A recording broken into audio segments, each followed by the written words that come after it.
Good morning, Inspire family, and welcome to our podcast, The Follow-Up. Today I'm joined with Pastor Ernie and Pastor Randy. Good morning. Good morning. Good morning. We love you all. Yeah. Welcome back. Thanks for coming. All right. So our main text for last Sunday was John 11, 1 through 44. Feel free to read that. We're talking about Lazarus Rising. But I'm going to start us off in John 3:16. For God loved the world in this way. He gave his one and only Son, so that everyone who believes in him will not perish but have eternal life. All right. Good morning, guys. Morning. Morning. Hello, everyone. It's great to be with you again today on a Monday after Sunday. I hope you tuned in yesterday to listen to the live cast service, and I hope that you're asking others to join you. This is the best we can do, but I think it's very, very valuable. Pastor Randy delivered an amazing service yesterday, and all of us afterward commented to each other how it really affected us. What here isn't able to affect our lives today? I believe the transitional flow will be, and how many of you cannot relate to this? Tears to anger to resurrection to freedom to grace to joy, and all of this has to do with Jesus, and all of this has to do with us. Randy, you talked about the death of Lazarus. Do you just want to talk to us about that a little bit this morning? Well, we started with John 3:16 because of the way that's worded. The original language, in this way God loved the cosmos, is what it says. In this way God loved the cosmos, that he gave his only unique Son. This beautiful Greek phrase, monogenes huios, monogenes, only origin, only unique. One and only. Yep, the one and only Son. Not one among many, not a great teacher among great teachers. He is the one and only God in the flesh, God the Son. Mm-hmm.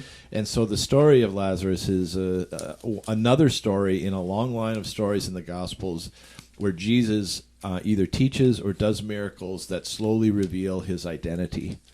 And Lazarus, I think, would probably be the climax of those stories in many ways.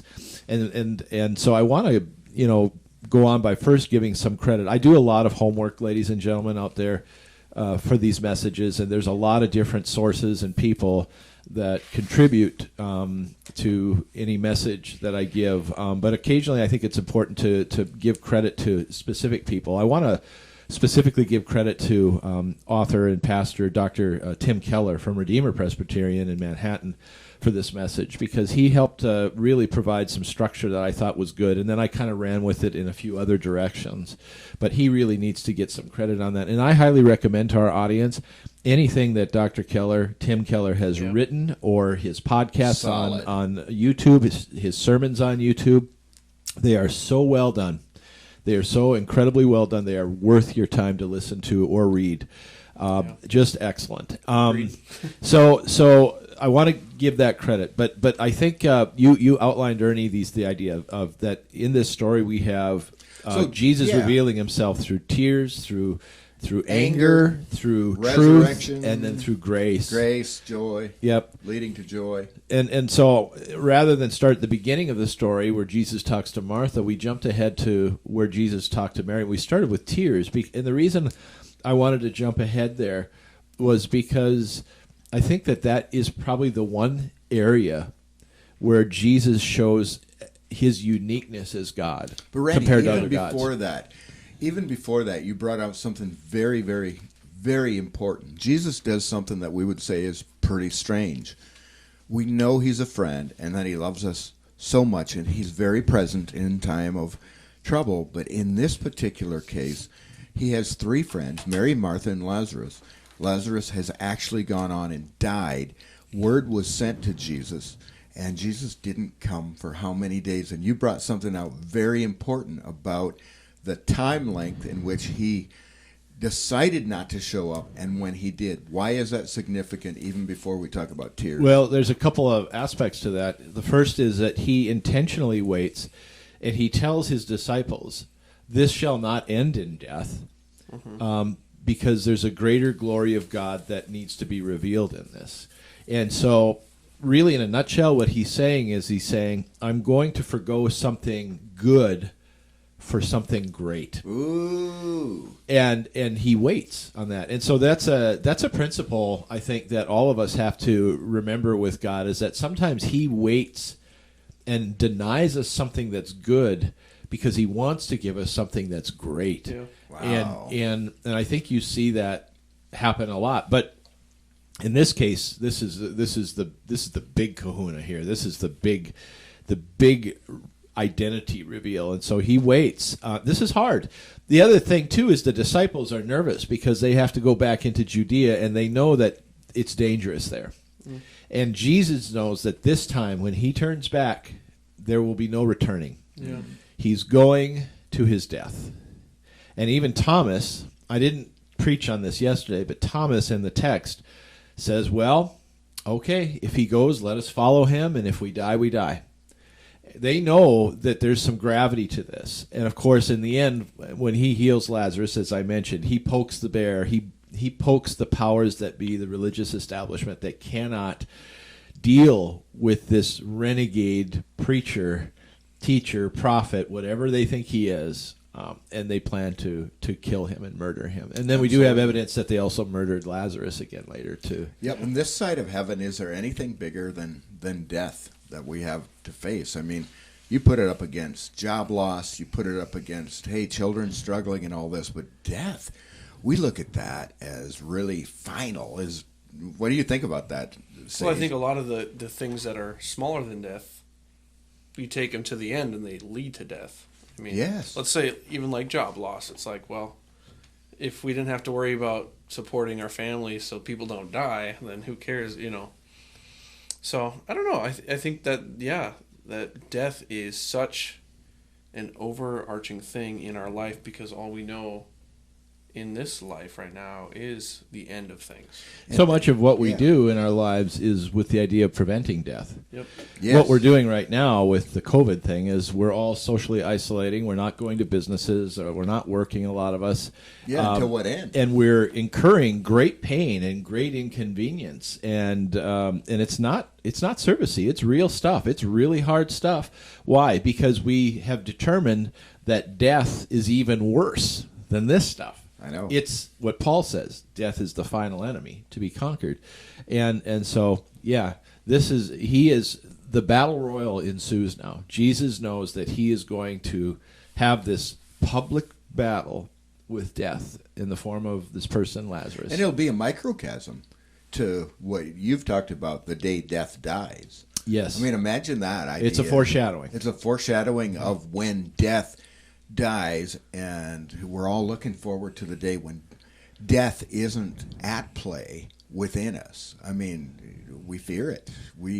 And that's why this is so huge, that right in front of all of them, a guy's going to come out of the tomb, and they're going to have to wrestle with, this guy not only knows something about death, but he has some authority over this. We have the gift of hindsight, and so we can look at that and say, oh, that's a foreshadowing.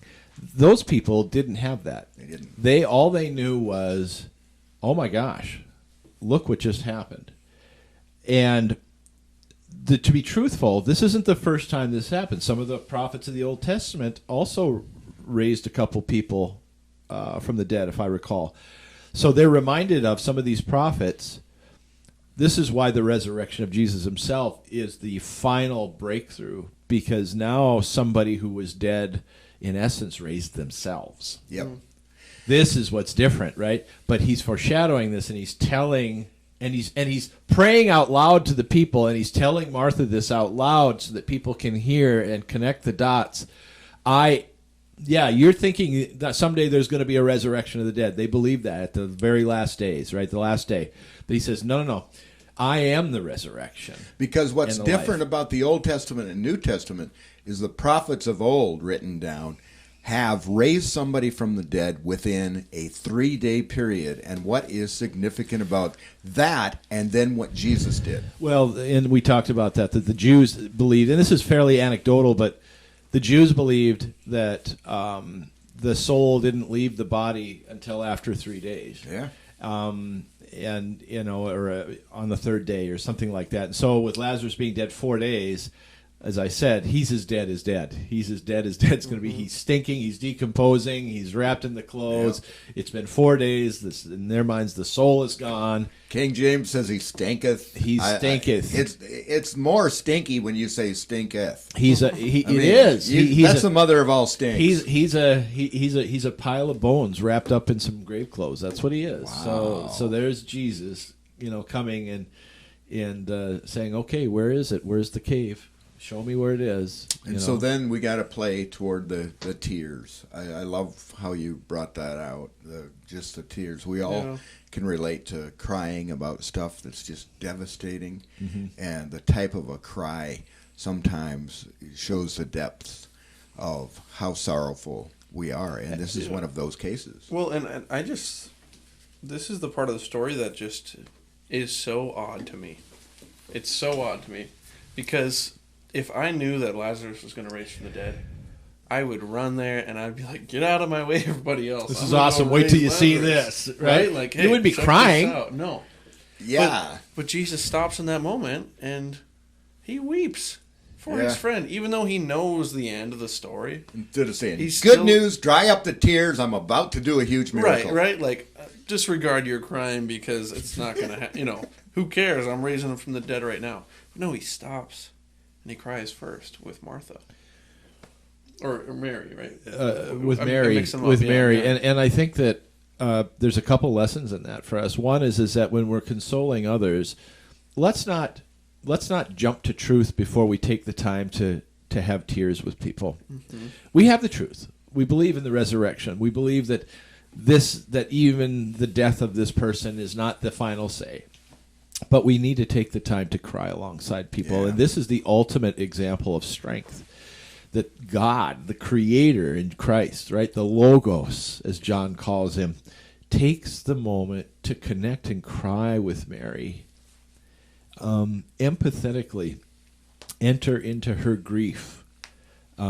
Tears first. To me, that's a bigger miracle than pulling him out of the grave. It kind of is, isn't it? A God who weeps, a God who cries. He does that. And so we learn, we need to do that with each other, console each other, to be tearful with each other, first and foremost. But then this next layer, what does this say about Jesus' identity? Who's the real God out there?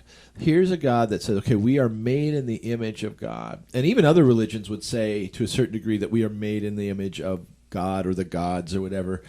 But here is a God who cries, despite his power and knowing what he's about to do, cries and enters into our grief. He empathetically does that, which is something that we do.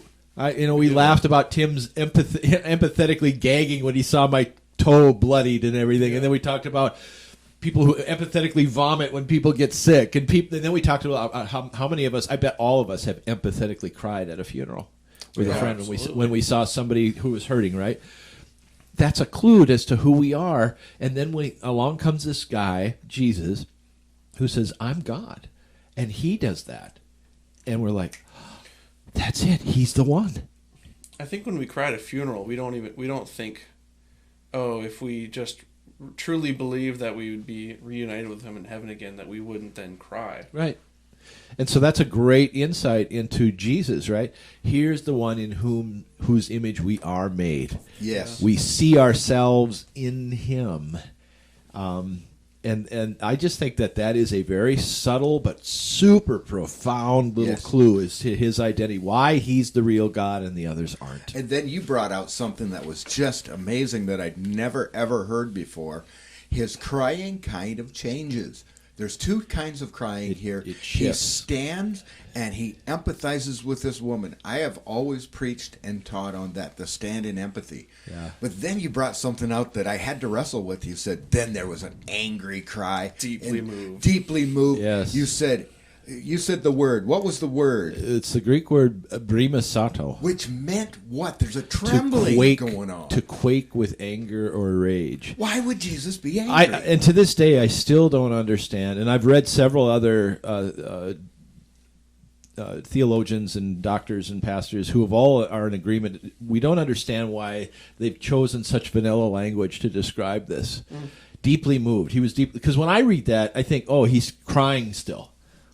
But really what he said, and now Jesus was quaking with anger and rage, and he turns and says, where's the tomb? That changes everything. Okay, right? why did he get mad? He got mad. Can I say something? Yes. Have you guys seen the movie Signs? Yes. Yes. So do you remember that scene where they're running out of the house and they're trying to scare whoever there? Yeah. Right. One guy runs out and he's just cursing and going crazy, and the other guy's, I'm insane with anger. Yeah, I'm insane with anger. I'm cursing. Right, Yeah. Like the other guy, Merrill, I think is his name. Yeah. He was Right.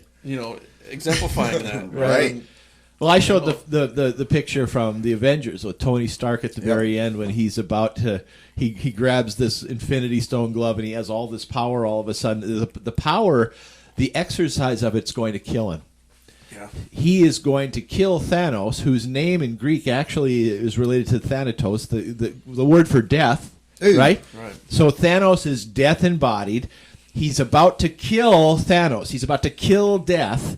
But in order to do that, in this moment of anger and rage, because he sees everything that Thanos has done, his friends dying, good people dying, and all of this, he's going to reverse it all. I tell you, if there is not if this is not an echo of the gospel story, if you really think about this, but it's going to kill him, and he knows it. Yeah. He's going to sacrifice his life to end death and reverse everything. Yeah.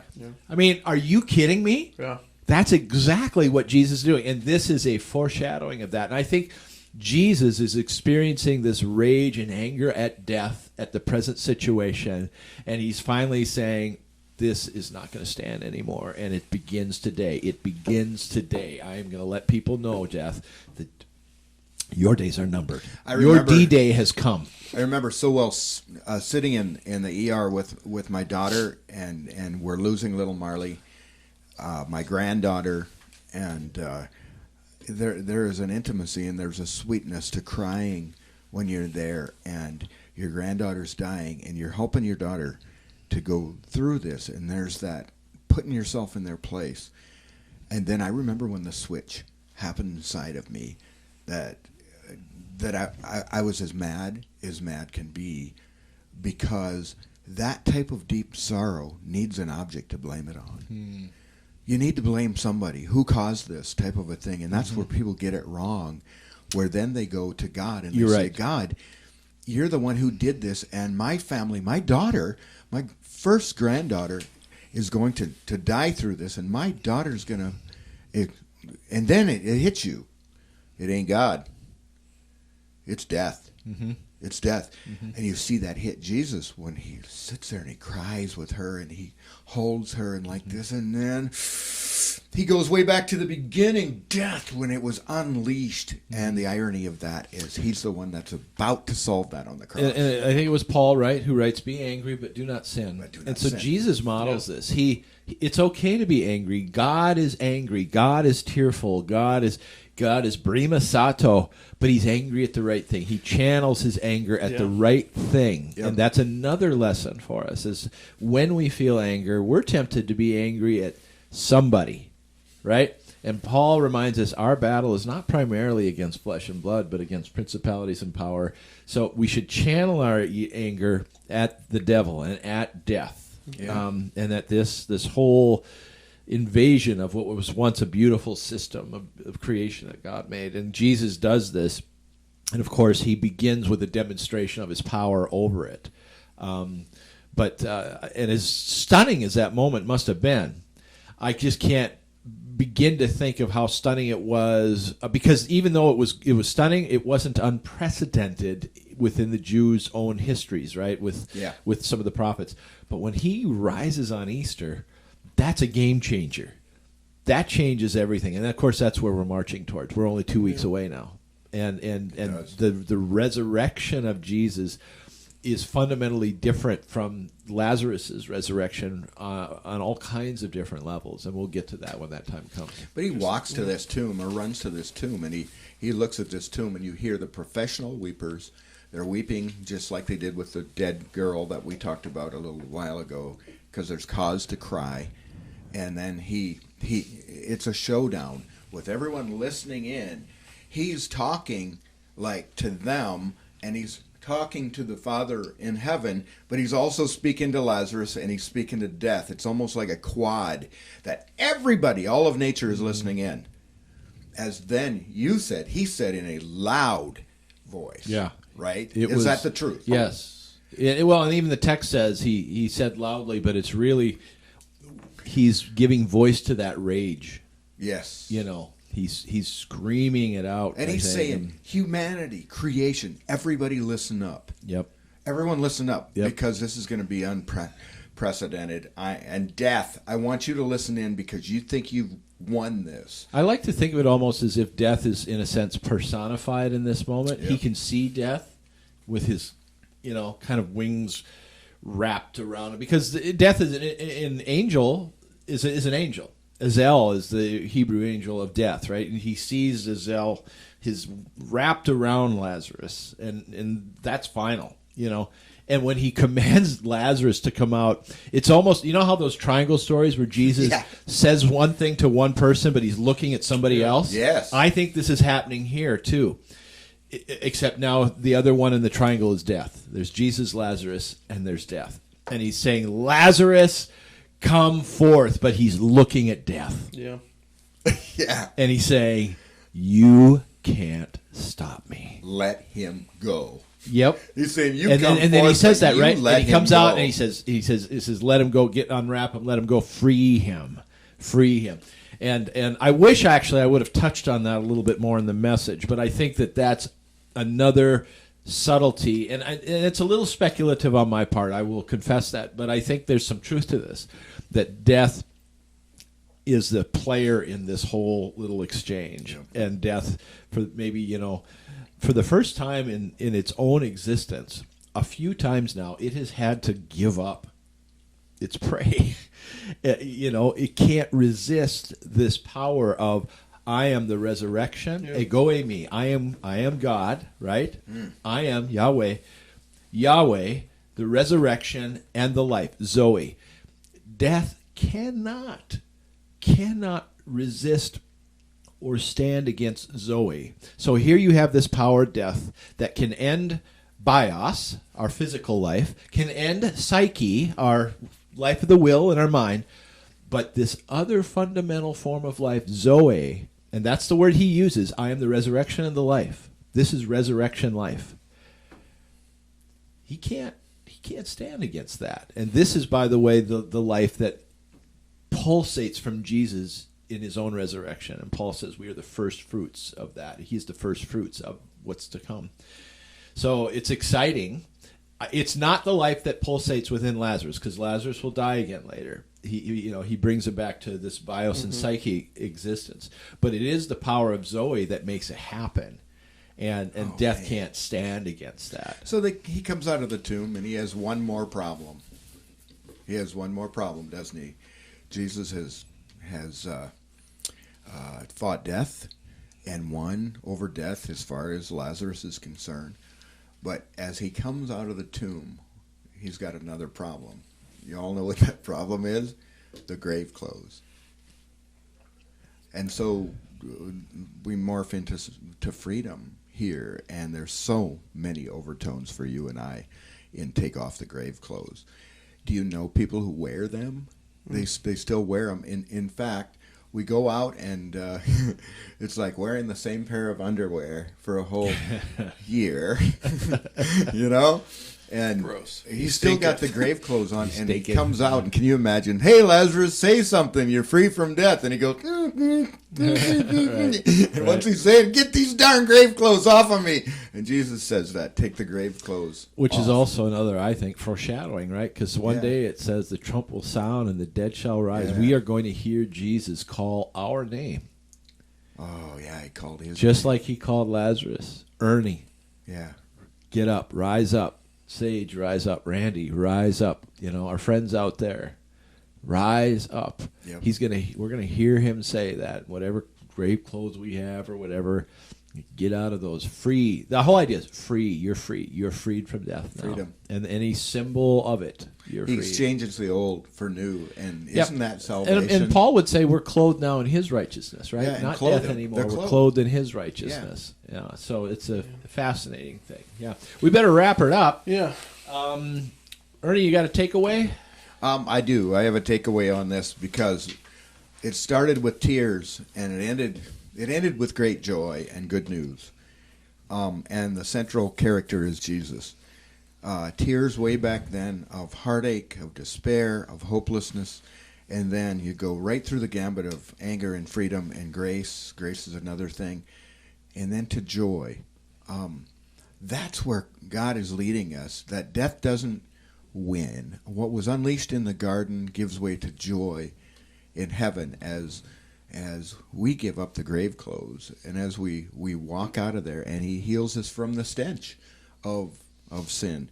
And you that are continuing to sit in your grave clothes today, you don't have to keep wearing the same outfit every single day. He's got a new robe for you, and he's got new hope for you, and it's a cause for celebration.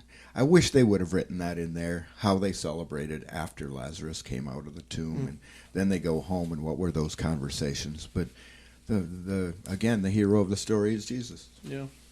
Yeah, I want to take another thing from Tim Keller. Tim Keller talks about the Trinity, and that's a whole other complicated topic. But he says, in essence, the Trinity is a relationship. Mm-hmm.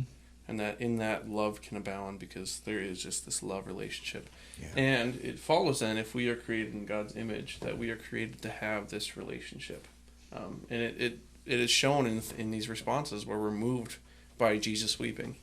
And so I think what my takeaway would be from that is when you meet someone in suffering, you can always turn them to Jesus because he will know and recognize. Yeah. And don't be afraid to cry with them. I think you might have mentioned this, but you talked about meeting with a family that was going through some hard times, and you said they won't remember what you say, but they'll remember that you're there. Yeah, yeah, I think that's a big thing. Really good takeaways. Really good takeaways. It took Jesus to interrupt the funeral of Lazarus, but it caused his own. Yeah, and there's the grace. That he embraces an action that was going to inevitably lead to his own funeral, but it was a great exchange for a great reversal.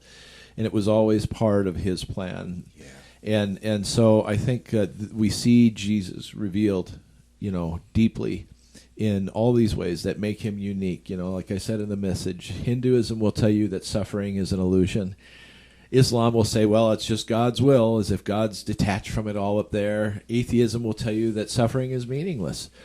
But Jesus will tell you that suffering is real, but it can be meaningful and it's redeemable, and that he understands what it feels like because he himself walks with us through it. Amen. But not only that, he pulls us out to the other side, to a day where, as was revealed to John in Revelation, when there will be no more death, no more crying, no more pain, for the old order of things has passed away. Behold, he says to John, I make all things new.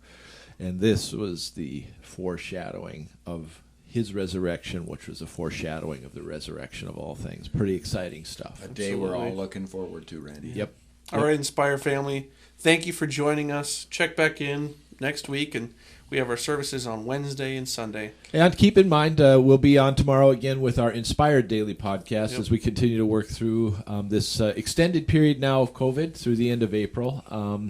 And stay tuned also for announcements regarding Easter and some other ways that we want our Inspire family to help us with the Easter project coming up. Okay? Yeah, all right. Thanks. Thank you, guys. God bless. God bless you.